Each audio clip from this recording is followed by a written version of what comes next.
बिस्मिल्लाहिर्रहमानिर्रहीम। Dear students, अस्सलामु अलैकुम वरहमतुल्लाहि वबरकातुहू। Welcome to my YouTube channel being genius beyond the talent. Dear students, अगर अभी तक आपने इस चैनल को सब्सक्राइब नहीं किया है तो प्लीज़ इसको सब्सक्राइब करें और लाइक और शेयर करना ना भूलें। तो चलिए, आज हम नई पोएम पढ़ने जा रहे हैं 10th स्टैंडर्ड की 2.3 द ट्विंस। ट्विंस कहते हैं जुड़वा बच्चों को, चाहे वो दो लड़के हो या दो लड़कियां। ये जो पोएम है, इसके राइटर है हेनरी सेम्ब्रूक ली। इन्होंने बड़े ही मज़ाहिया अंदाज में, क्योंकि ये एक ट्विंस थे, यानी दो जुड़वा भाइयों में से एक थे, तो इन्होंने इनकी ज़िंदगी में पेश आने वाले वाक़यात को बड़े ही मज़ाहिया अंदाज में इस नज़म की, इस पोएम के अंदर पेश किया है। वही हम पढ़ने जा रहे हैं। तो हम फर्स्ट स्टांजा से शुरू करते हैं। 4 स्टांजाज इस पोएम के अंदर है। लाइन बाय लाइन हम समझने की कोशिश करेंगे। तस्वीर की मदद से हम इस पूरी नज़म को और पोएम को समझने की कोशिश करेंगे। आपकी हेल्प के लिए, आपकी आसानी के लिए यहाँ तस्वीर का मजमू आपको देखने को मिलेगा। उसकी मदद से आप बआसानी समझ जाएंगे कि राइटर क्या कहना चाहता है। तो चलिए शुरू करते हैं। Stanza number 1, the twins. In form and feature, face and Liam.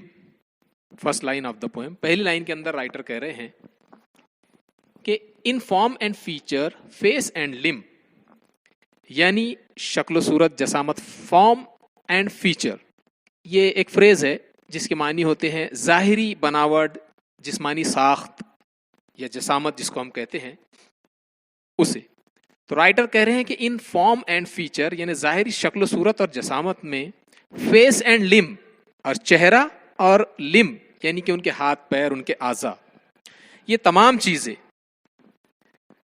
I grieve so like my brother. I grieve, यहां पर पास्ट टेंस यूज किया है राइटर ने, second form of verb. Grieve, grow का past tense grieve. I grieve, मैं बड़ा हुआ। सो like my brother, बिल्कुल मेरे भाई की तरह। Next line, that fox got taking me for him, यानी बड़े होने के बाद उनकी जिंदगी के अंदर जो वाकयात पेश आए, जो गलतियां किसी एक ने की, वो दूसरे को उसकी सजा भुगतना पड़ी। That fox got taking me for him. Fox अवाम लोगों को कहते हैं। तो जहां पर उनमें से कोई एक गलती करता था, दूसरे को उसके बारे में कहा जाता। तो राइटर कह रहे हैं कि fox got taking me for him, लोग मुझे मेरा भाई समझ लेते थे या उसकी जगह मुझे आवाज देते थे। Next line, and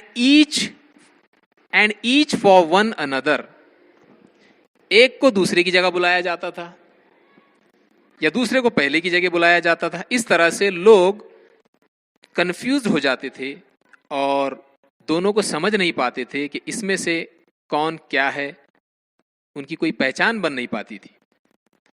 next line, it puzzled all our किथ एंड किन।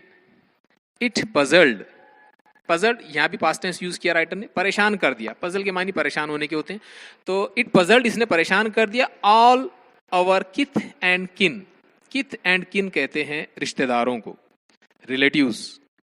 तो इन दोनों की शक्ल सूरत इस कदर मिलती जुलती थी कि यहां तक कि उनके रिश्तेदार भी उनको सही तरीके से पहचान नहीं पाते थे कि दोनों में से कौन कौन है। कोई एक को वो शनाख्त नहीं कर सकते थे।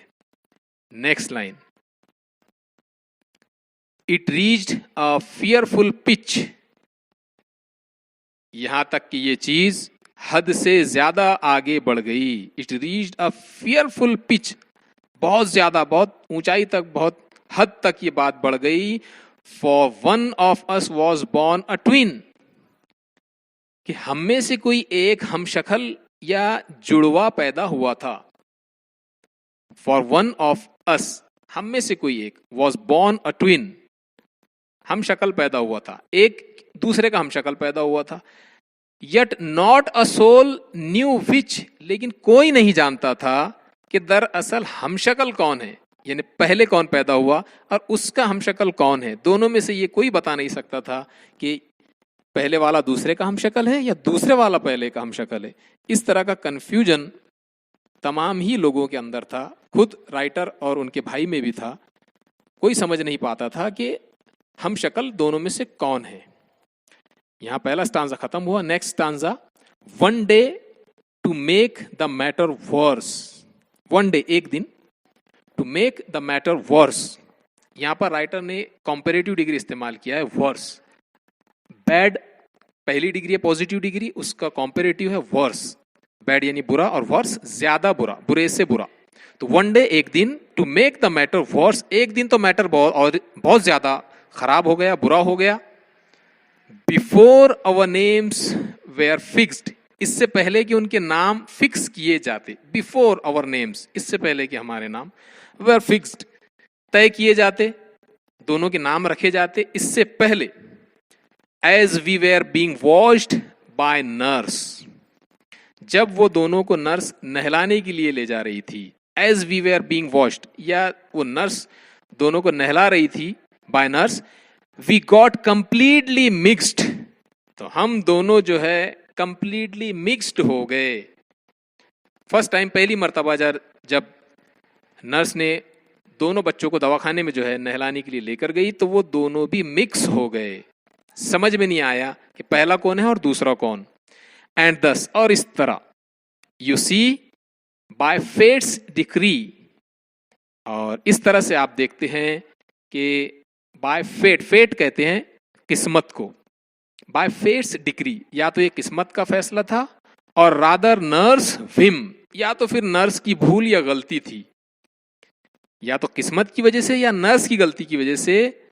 My brother John got christened me, my brother, मेरा भाई जॉन, गॉट christened मी, उसका नाम वो रखा गया जो मेरा रखा जाने वाला था। माय ब्रदर जॉन, मेरा भाई जॉन, गॉट christened मी, उसको मेरा नाम रख दिया गया। And I got christened him, और मुझे उसका नाम रख दिया गया। क्रिसेंट के मानी होते हैं, नाम रखने की एक रस्म होती है ईसाई मजहब के अंदर। क्रिसन उसको कहा जाता है, और यहाँ क्रिसेंट यानी कि पास्ट टेंस यूज हुआ। तो जब उनकी वो नाम रखने की रस्म पूरी हो रही थी, तो राइटर का कहना यह है कि जो मेरा नाम था वो मेरे भाई को दे दिया गया और उसका नाम मुझे दे दिया गया। नेक्स्ट स्टांजा, दिस फटल लाइकनेस, फटल मीन्स बर्बादी की तरफ ले जाने वाली। दिस फटल लाइकनेस यानी वो दोनों एक दूसरे के इस कदर हम शक्ल और मुशाबह थे कि इवन डॉक्ट, दिस फटल लाइकनेस इवन डॉक्ट, ये फटल लाइकनेस बर्बाद करने वाली उनकी जो हम शक्ल लाइकनेस थी, एक जैसा पन जो उनका था, इवन डॉग्ड, ये जारी रहा। इवन डॉग्ड जारी रहा कब तक? माई फुट स्टेप्स, जब मेरे कदम, वैन एट स्कूल, जब मैं स्कूल गया तब भी, and I was always getting flogged. अब स्कूल जाने के बाद क्या हुआ, तस्वीर की मदद से आप देख सकते हैं। And I was always getting flogged, मुझे हमेशा सजा दी जाती थी या मैं हमेशा सजा पाता था। फ्लॉग्ड के मानी होते हैं सजा पाना, तो मुझे हमेशा सजा दी जाती थी। किस बात की? फॉर जॉन, मेरे भाई की वजह से, जॉन की वजह से। Turn out a fool, John turn out a fool, John कोई गलती करता, कोई बेवकूफ़ी का काम करता और उसकी सज़ा मुझे मिलती। क्यों? क्योंकि मेरी शक्ल बिल्कुल जॉन की तरह थी, तो हम शक्ल होने की बिना पर मेरे भाई की गलती की सज़ा मुझे दी जाती थी।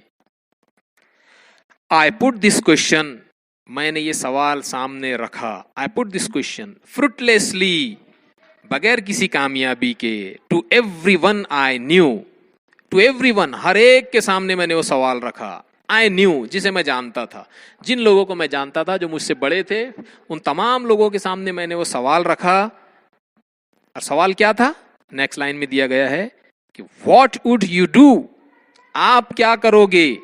What would you do if you were me, अगर मेरी जगह आप होते, अगर मेरी जगह आप होते, if you were me, what would you do, तो तुम क्या करते बताओ।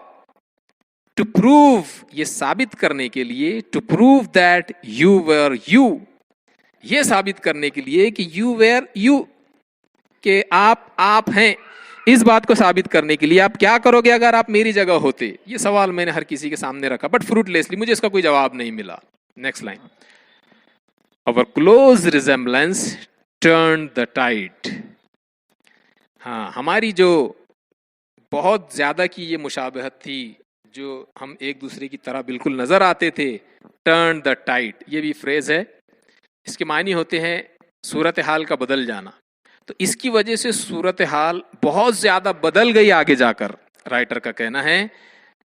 और किस वक्त बदली है? ऑफ माई डोमेस्टिक लाइफ, मेरी घरेलू जिंदगी के अंदर भी हमारी शक्लों की वजह से बहुत ज्यादा कंफ्यूजन पैदा हुआ और हमारी सूरत हाल और ज्यादा खराब हो गई, बदल गई। कैसे? देखते हैं अगली लाइन में। फॉर समहाउ, किसी तरह से, for somehow my intended bride, जिससे मैं शादी करना चाहता था, बिकेम माई ब्रदर्स वाइफ, वो मेरे भाई की दुल्हन बन गई, उसकी बीवी बन गई। यानी राइटर कह रहा है कि जिससे मैं शादी करना चाहता था, उस लड़की की शादी मेरा भाई, मेरा हमशक्ल होने की वजह से मेरे भाई से उसकी शादी कर दी गई। इनफैक्ट, हकीकत में year after year the same absurd mistakes went on, और ईयर आफ्टर ईयर, साल हा साल, सालों बाद तक, द सेम एब्सर्ड मिस्टेक्स, ये फजूल की गलतियां और मिस्टेक्स वेंट ऑन, होती गई जिंदगी के अंदर, बेकार की गलतियां होती गई। एंड व्हेन आई डाइड, हाँ, इस लाइन के अंदर अब पोएट जो है बहुत ही बड़ा चढ़ाकर पेश कर रहा है अपनी बात को, जिसको हम हाइपरबोल भी कहते हैं। एंड व्हेन आई डाइड, और जब मैं इस दुनिया से गया, या जब मेरा इंतकाल हो गया, जब मेरी मौत हो गई, द नेबर्स केम, नेबर्स पड़ोसी, द नेबर्स केम, पड़ोसी आए, and buried brother John, and buried, और दफन कर दिया। किसको दफन कर दिया? ब्रदर जॉन, मेरे भाई जॉन को दफन कर दिया। मौत मेरी हुई थी और दफन उसको कर दिया। तो मजाही अंदाज में यहां पर राइटर ने अपनी बात पेश करने की कोशिश की है। हेनरी सेम्ब्रुक ली इसके राइटर है, इन्होंने यहां अपनी बात को पेश किया है। तो यहां पर ये पूरी पोएम का एक्सप्लेनेशन खत्म हुआ। मुझे उम्मीद है कि तस्वीर की मदद से आपको समझने में आसानी हुई होगी। तो चलिए यहाँ ठहरते हैं। अगले वीडियो के अंदर इंशाअल्लाह हम इस पोएम का इंग्लिश वर्क जरूर सॉल्व करेंगे। तब तक के लिए आप स्टडी करें, इसको रिवाइज करें, और कोई आपको परेशानी हो, कोई सवाल हो, तो आप मुझे पोस्ट कर सकते हैं। Thank you so much, have a nice day, अल्लाह हाफिज़।